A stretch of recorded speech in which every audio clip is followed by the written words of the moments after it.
Welcome to the Secrets of Asset Protection. My name is Douglas Lodmell, and together we're going to look at the tools, concepts, and legal strategies that I've used to protect thousands of clients and over $4 billion in assets. We're also going to look at some of the most common questions that I hear all the time. So get ready to discover the secrets of asset protection.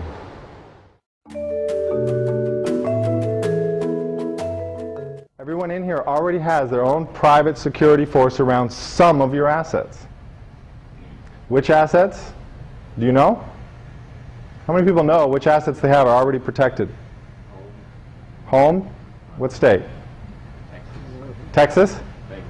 Texas. Who lives in Texas? Good. Your home? Protected. You're good. You're golden. What else? Certain retirement accounts. Certain retirement accounts. Which ones? IRAs. Yeah. It's actually 401ks. Yep. Well, life insurance. Life insurance. Most every state. Annuities. Most states.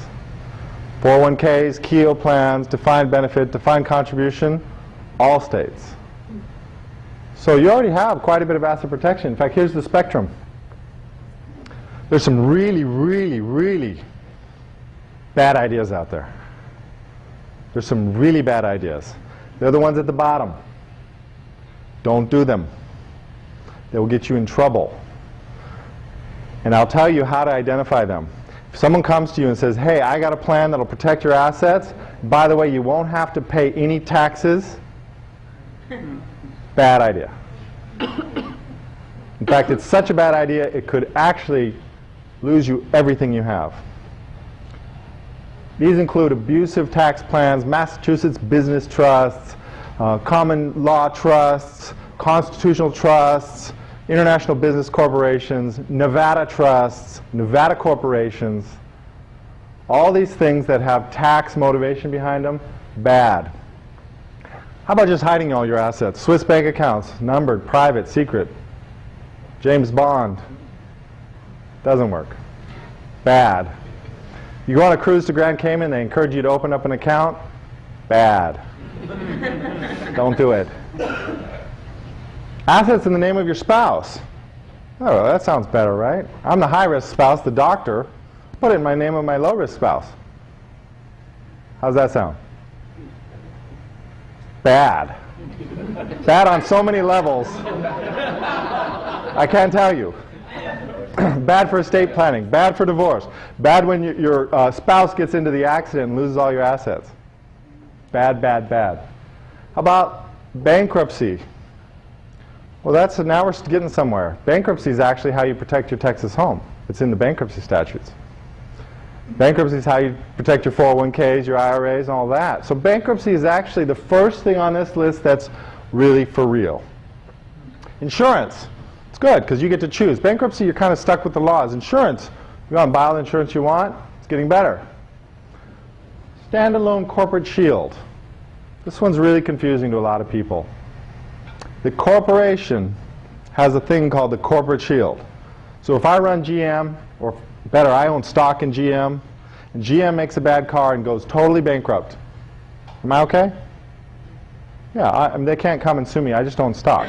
That's the corporate shield. Now, you own stock in your corporation. Corporation has a problem, goes bad. Can you go, hey, no, I just own stock? Doesn't work that way. It's called piercing the corporate veil. And for you guys, make it really clear, there is none. It's completely pierced.